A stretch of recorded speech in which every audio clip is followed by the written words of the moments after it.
할렐루야. 찬송가 406장 같이 찬송하시며 오늘도 이 하루를 예배로 시작하겠습니다. 찬송가 406장입니다.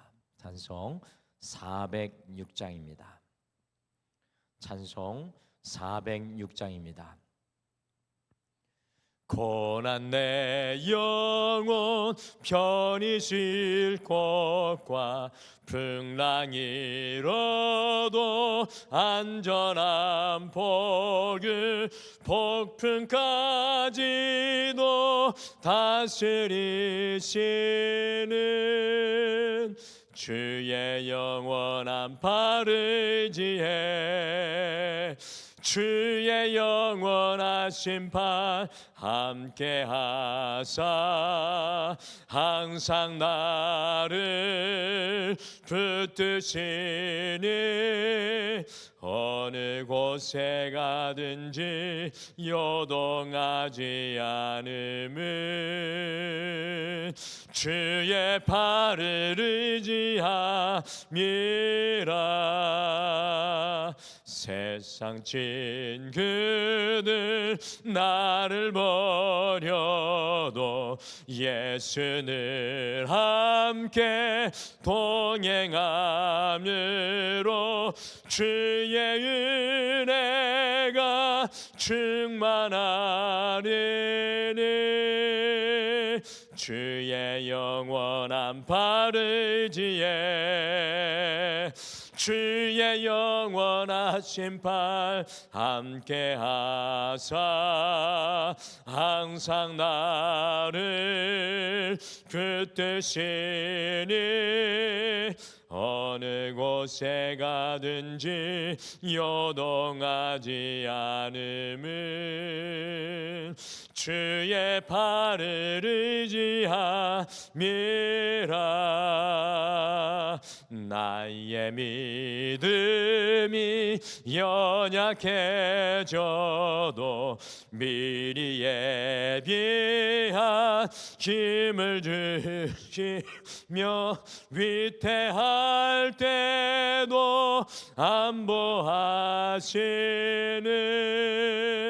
주의 영원한 팔을 지혜 주의 영원하신 팔 함께 하사 항상 나를 붙드시니 어느 곳에 가든지 요동하지 않음은 주의 팔을 의지함이라. 능치 못한 것 주께 없으니 나의 일생을 주께 맡기면 나의 모든 짐 대신 지시는 주의 영원한 팔을 지혜 주의 영원하신 팔 함께 하사 항상 나를 붙드시니 어느 곳에 가든지 요동하지 않음은 주의 팔을 의지함이라.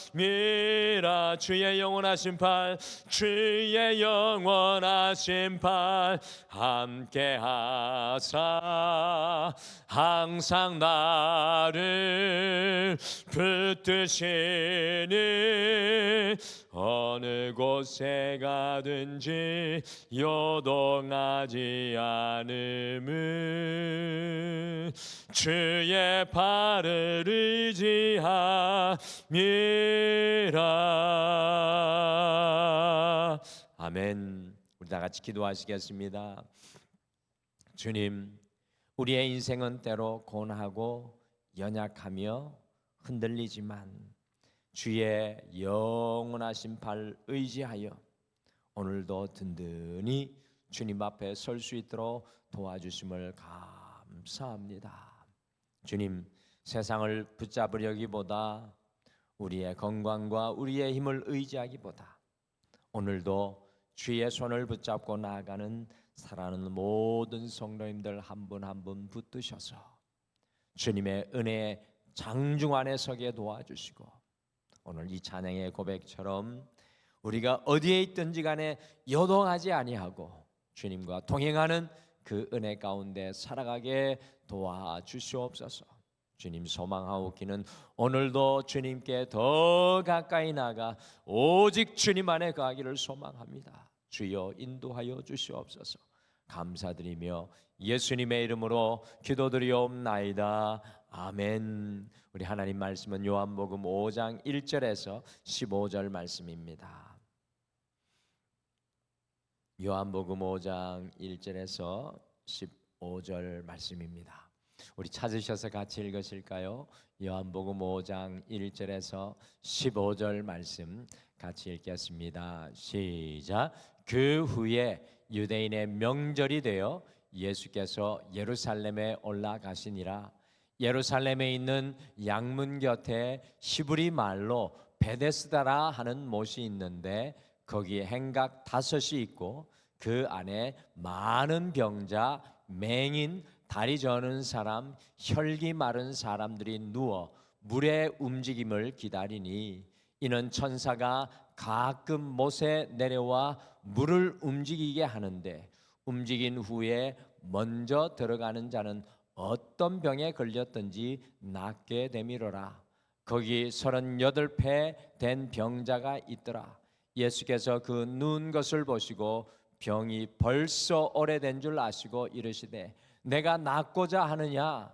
병자가 대답하되 주여 물이 움직일 때 나를 못에 넣어주는 사람이 없어 내가 가는 동안에 다른 사람이 먼저 내려가나이다.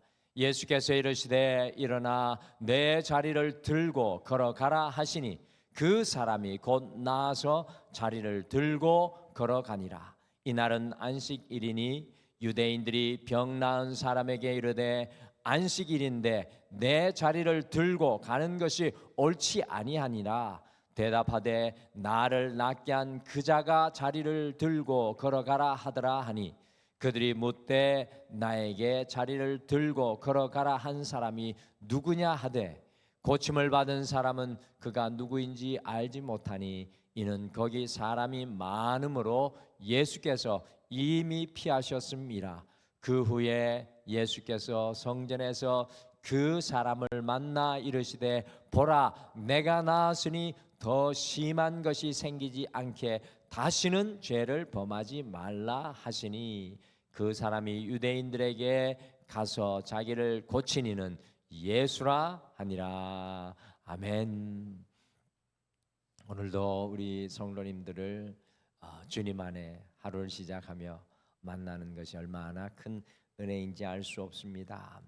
오늘 함께 읽으신 요한복음 5장 1절에서 15절은 이 요한복음에 나오는 7가지 표적들 중에서 요한복음 2장에 이 갈릴리 가나에서 물로 포도주를 만든 첫 번째 표적과 요한복음 4장에 왕의 신하의 아들을 고치신 이 두 번째 표적을 이어가지고 예루살렘의 베데스다 연못에서 38년 된 병자를 고친 예수님의 세 번째 표적의 말씀입니다.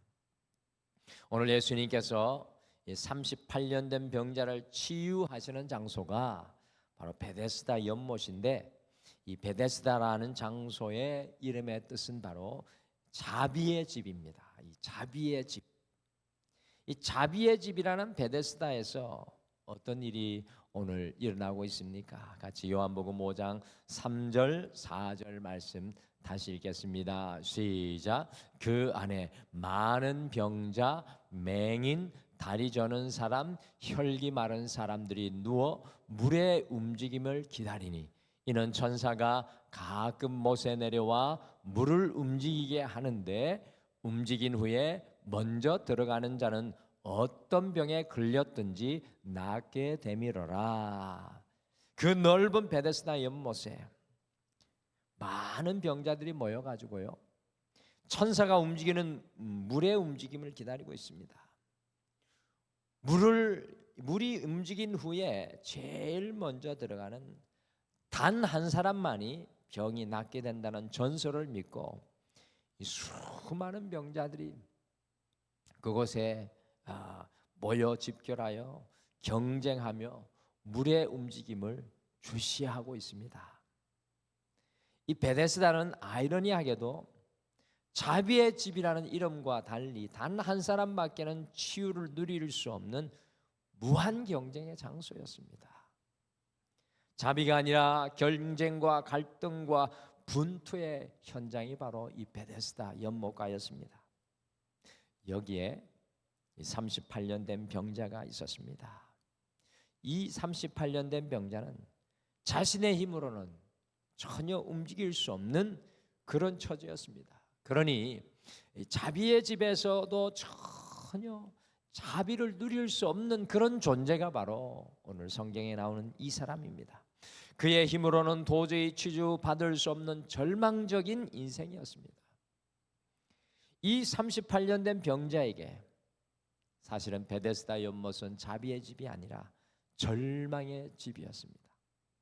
절대로 벗어날 수 없는 인생의 굴레였습니다. 베데스다 연못에 이 병자가 38년 되었다는 것은 이 특별한 영적인 의미가 이곳에 숨어 있습니다.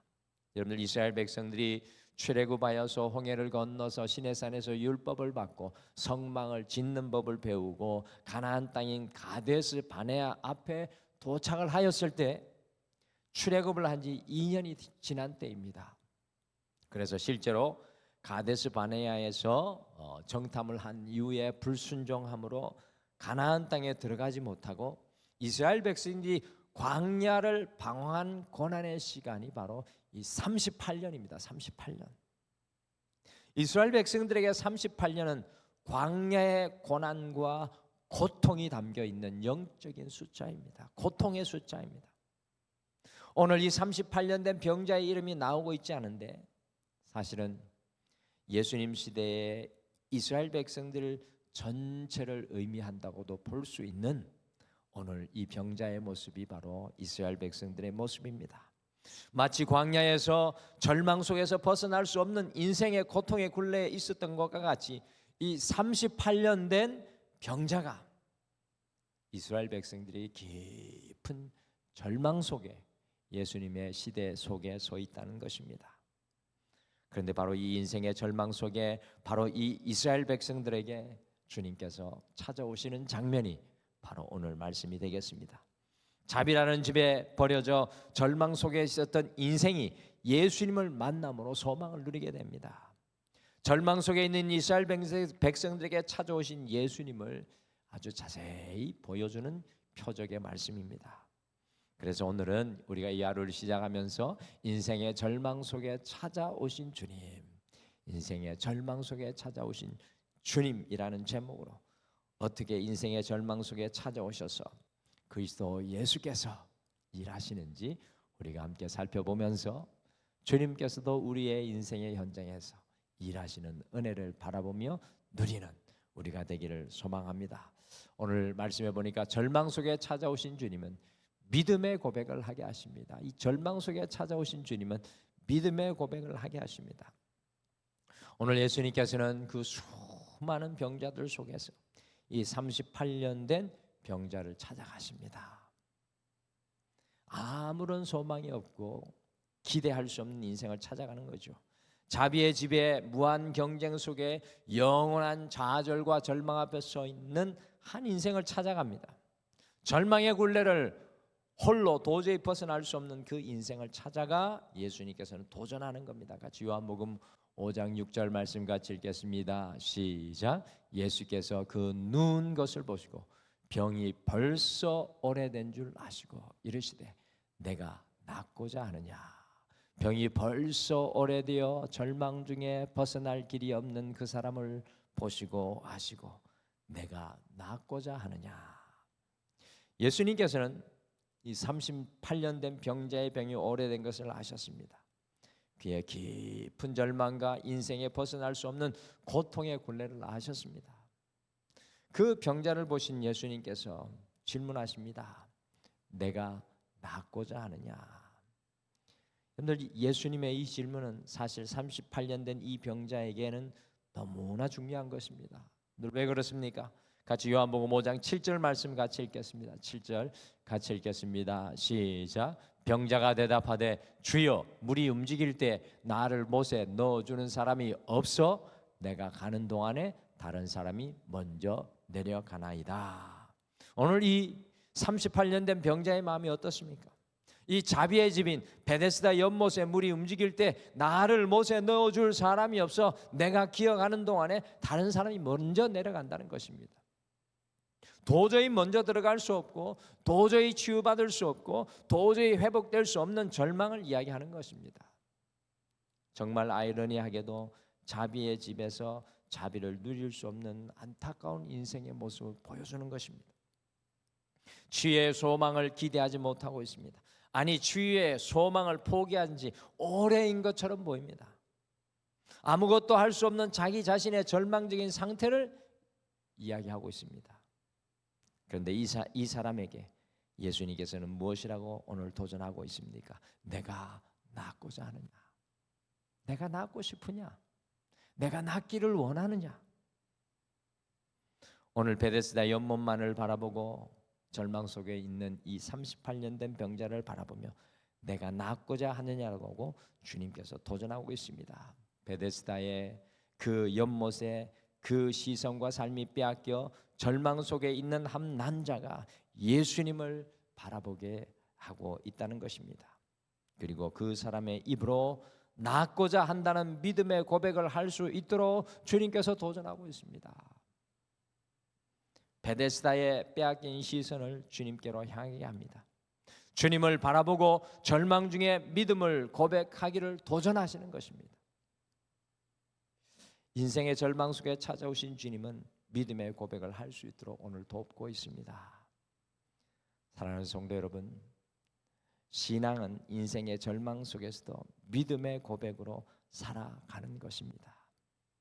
우리의 빼앗긴 베데스다의 빼앗긴 시선을 거두어 주님을 바라보며 믿음의 고백으로 내가 낫고자 하느냐라는 그 주님의 질문 앞에 믿음의 고백으로 살아가는 것입니다. 오늘 이 아침에 우리도 베데스다에 빼앗긴 우리의 시선을 거두어 주님을 바라보며 다시 믿음의 고백으로 이 하루를 시작할 수 있게 되기를 간절히 축복합니다. 내가 낫고자 하느냐라는 주님의 그 말씀에 응답하며 나아가기를 소망합니다.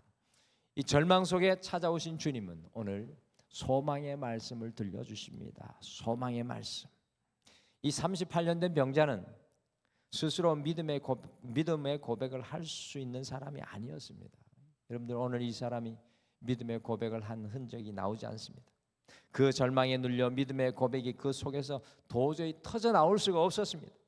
그러니 우리 예수님께서 어떻게 하고 있습니까?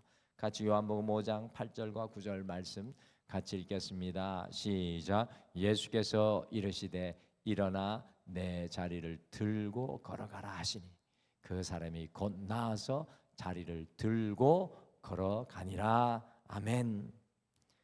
예수께서는 38년 동안 단 한 번의 소망의 소리를 들어보지 못한 사람에게 일어나 내 자리를 들고 걸어가라고 선포하셨습니다. 이 말이 이 사람에게는 복음이었습니다. 그때 놀랍게도 38년 된 병자가 자신의 자리를 들고 곧바로 일어나 걸어가는 놀라운 역사가 오늘 말씀 속에서 일어나고 있습니다. 어젯밤에 볼 일이 있어서 이지연 사모와 함께 양화대교를 차를 타고 건너가는데 다리 양쪽에 119 구급차와 구조대가 불빛을 번쩍이고 사이렌을 울리고 경찰들이 양쪽 다리에 모여 있었습니다.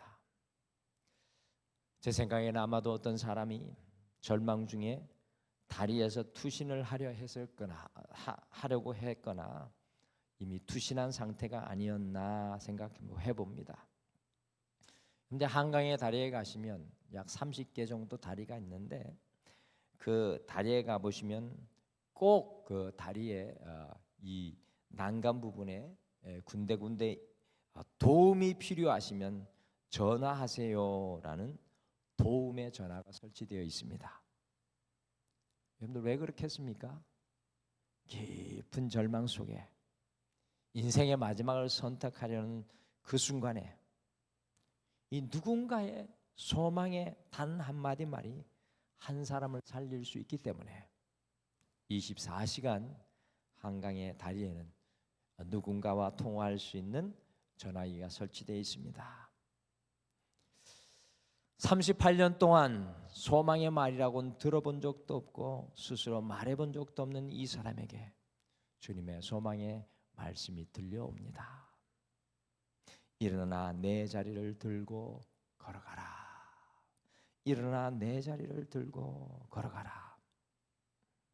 우리 스스로는 소망의 말을 할 수 없지만 우리를 찾아오시는 주님께서는 우리에게 소망의 말씀을 들려주시는 줄 믿습니다. 여러분들 이 새벽을 깨우시면서 수없이 많이 주님의 소망의 말씀을 인생의 절망 중에서 들으셨을 것입니다. 저는 이 새벽을 지금까지 오랜 동안 깨우셨던 분이 이 새벽을 포기할 수 없는 이유가 인생의 절망 중에 들려오는 주님의 소망이 있기 때문인 줄 믿습니다. 오늘도 이 하루를 시작하며 세상 어떤 누구의 말이 아니라 주님께서 들려주시는 그 소망으로 여러분과 제가 부르짖어 기도하고 주님을 바라보고 일어나 우리의 삶의 자리로 다시 나아갈 수 있게 되기를 간절히 소망합니다. 오늘 말씀해 보니까 절망 속에 찾아오신 주님은 영혼까지 치유하십니다. 예수님의 관심은 이 사람의 육신과 마음의 치료에만 있는 것이 아니라 영혼의 온전함까지 있습니다. 이 사람이 수많은 사람들 사이에서 치유를 받고 자기를 낫게 하신 분이 누구인지 알지 못했습니다. 근데 참 또 놀라운 장면은 이 사람이 38년 동안 병을 앓다가 보니까 성전에 들어갈 수가 없었습니다. 양문곁 베데스다는 바로 성전 바로과 연결된 문인데요. 이 사람이 38년 동안 병을 앓고 있었기 때문에 성전에 단 한 번도 들어가지 못했는데 오늘 말씀에 보면 치유를 받고 성전에 들어가는 놀라운 은혜를 누리고 있는데 이 사람이 성전에 들어갔을 때 예수님을 만나게 되었습니다. 그때 예수님께서 이 사람에게 무엇이라고 당부하며 권면합니까? 우리 마지막으로 요한복음 5장 14절 말씀 같이 읽겠습니다. 시작. 그 후에 예수께서 성전에서 그 사람을 만나 이르시되 보라 내가 나았으니 더 심한 것이 생기지 않게 다시는 죄를 범하지 말라 하시니 더 심한 것이 생기지 않도록 다시는 죄를 범하지 말라라고 말씀하십니다. 그래서 무엇을 말씀하시는 겁니까? 너의 영혼을 경작하고 너의 심령을 지켜내고 너의 심령을 주님 앞에 온전케 하라는 우리 주님의 당부의 말씀인 것입니다. 이 성전 안에 들어오는 기쁨, 주님과 교제하는 기쁨을 다시는 잃어버리지 말라라는 주님의 당부의 말씀입니다. 여러분들 우리의 육신의 건강도 중요하지만 사실은 그것을 넘어 우리의 영혼의 건강이 더욱 중요합니다. 연세가 드시면 드실수록 저는 하나님과의 관계가 더욱 중요하다는 것을 깨닫게 됩니다. 그래서 우리 성도님들이 오늘 이 38년 된 병자에게 들려주신 주님의 말씀대로 우리가 더욱 온전히 심한 것이 생기지 않도록 주님과 더 깊은 영적인 관계, 거룩함으로 나아가기를 소망합니다. 여러분들 이 새벽마다 주님 저의 육신의 건강을 넘어 제 영혼이 주님과 더 깊은 관계로 나아갈 수 있도록 나를 붙들어 주시옵소서 소망하며 기도하는 우리가 되기를 간절히 축복합니다. 오늘 예수님께서는 요한복음에서 세 번째 표적으로 베데스다 연못에 38년 된 병자를 만나십니다.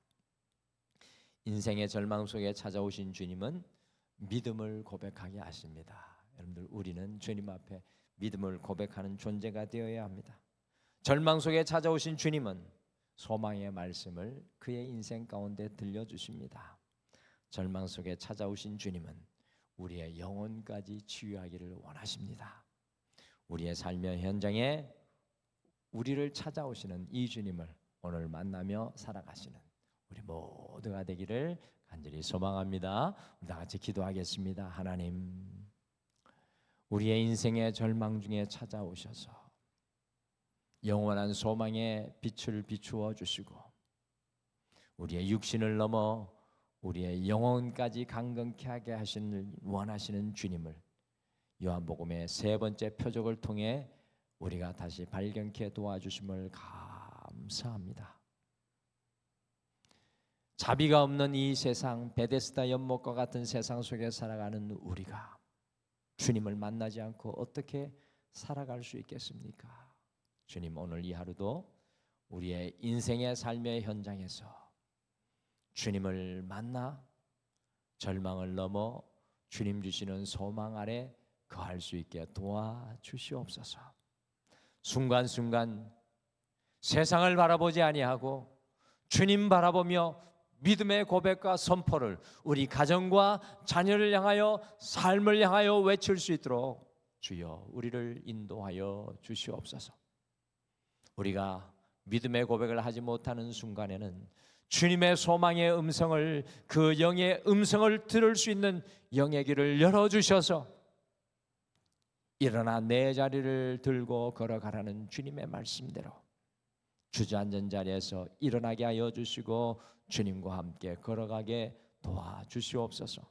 주여, 소망하옵기는 우리의 육신의 건강을 넘어 우리의 영이 주님과 더 깊은 관계에 나아가서 우리의 심령이 강건하게 도와주시옵소서.